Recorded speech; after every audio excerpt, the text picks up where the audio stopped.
आइए जानते हैं पापमोचनी एकादशी के बारे में। पापमोचनी एकादशी का मतलब है पाप को नष्ट करने वाली एकादशी। इस दिन भगवान विष्णु की विधि विधान से पूजा की जाती है।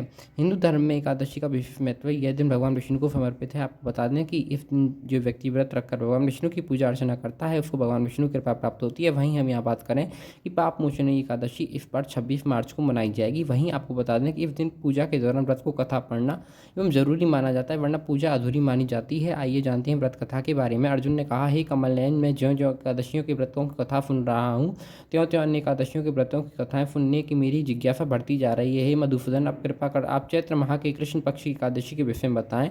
इस एकादशी का क्या नाम है, इसमें कौन सी देवता का पूजन किया जाता है तथा इस व्रत का विधान क्या है।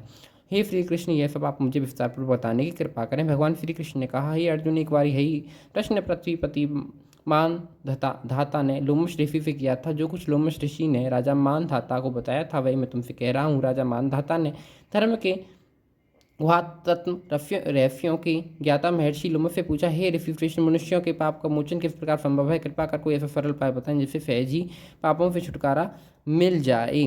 महर्षि लोमश ने कहा, हे नृपति, चैत्र मास की कृष्ण पक्ष की एकादशी का नाम पापमोचनी एकादशी है। उसके व्रत के प्रभाव से मनुष्यों को अनेक पाप नष्ट हो जाते हैं। मैं तुम्हें इस व्रत की कथा सुनाता हूँ, ध्यानपूर्वक श्रवण करो। प्राचीन समय में चैत्ररथ नामक एक वन था। उसमें अप्सराएं किन्नरों के साथ विहार किया करती थीं। वहाँ सदैव बसंत का मौसम रहता था अर्थात उस जगह सदा नाना प्रकार के पुष्प खिले रहते थे।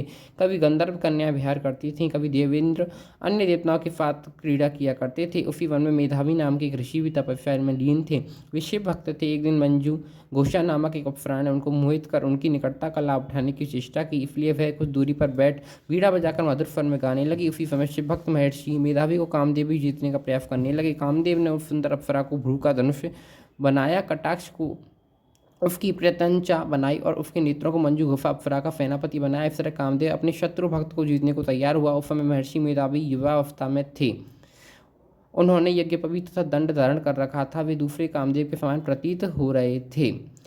वह अप्सरा मेधावी मुनि को कामदेव से पीड़ित जानकर उनसे आलिंगन करने लगी। महर्षि मेधावी उसके सौंदर्य पर मोहित होकर शिव रहस्य को भूल गए और काम में वशीभूत होकर उसके साथ रमण करने लगे। काम में वशीभूत होने के कारण मुनि को उस समय दिन रात का कुछ भी ज्ञान न रहा और काफी समय तक वे रमण करते रहे। तदुपरांत मंजू घोषा उस मुनि से बोली, हे ऋषिवर, अब मुझे बहुत समय हो गया, अतः स्वर्ग जाने की आज्ञा दीजिए। अप्सरा की बात सुनकर ऋषि ने कहा, हे मोहिनी, संध्या को तो आई हो, प्रातःकाल होने पर चली जाना। ऋषि के ऐसे वचनों को सुनकर अप्सरा उनके साथ रमण करने लगी। अप्सरा की बात सुन मुनि को समय का बोध हुआ और वे गंभीरतापूर्वक विचार करने लगे। जब उन्हें समय का ज्ञान हुआ तो उनको रमण करते 57 वर्ष व्यतीत हो चुके थे। तो अप्सरा वह काल का रूप समझने लगे। इतना ज़्यादा समय भोग विलास में व्यर्थ चला जाने पर उन्हें बड़ा क्रोध हुआ।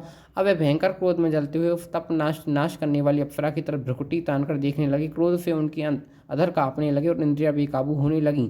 क्रोध से थरथराते स्वर में मुनि ने उस अप्सरा से कहा, मेरे तप को नष्ट करने वाली दुष्ट, तू महापापिन और बहुत दुराचारणी है। तुझ पर धिक्कार है। अब तू मेरे शाप से पिशाचनी बन जा।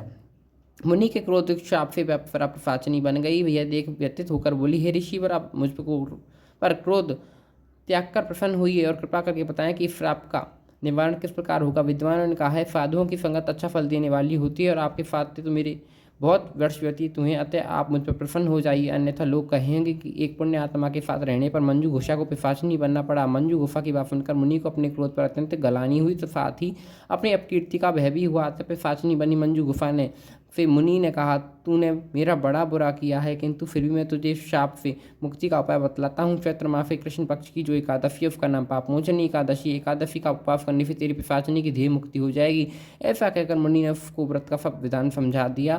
फिर अपने पापों का प्रायश्चित करने के लिए वे अपने पिता च्यवन ऋषि के पास गए। च्यवन ऋषि ने अपने पुत्र मेधावी को देखकर कहा, हे पुत्र, ऐसा क्या किया तूने कि तेरे सभी पाप नष्ट हो गए हैं, तप नष्ट हो गए हैं, जिससे तुम्हारा समस्त तेज मलिन हो गया है। मेधावी मुनि ने लज्जा से अपना फिर झुकाकर कहा, पिताश्री, मैंने एक अप्सरा से रमण करके बहुत बड़ा पाप किया है। इसी पाप के कारण संभवतः मेरा सारा तेज और मेरे तप नष्ट हो गए हैं। कृपा करके आप मुझे इस पाप से छूटने का उपाय बताएं। ऋषि ने कहा, हे पुत्र, तुम चैत्र मास में ये कृष्ण पक्षी पापमोचनी एकादशी का विधि तथा भक्तिपूर्वक उपवास करो, इससे तुम्हारे सभी पाप नष्ट हो जाएंगे। अपने पिता च्यवन ऋषि के वचनों को सुनकर मेधावी मुनि ने पापमोचनी एकादशी का विधि पूर्वक व्रत किया। उसके प्रभाव से उनके सभी पाप नष्ट हो गए। मंजू गुफा अप्सराई पापमोचनी एकादशी के उपवास करने से पिशाचिनी की देह से छूट गई।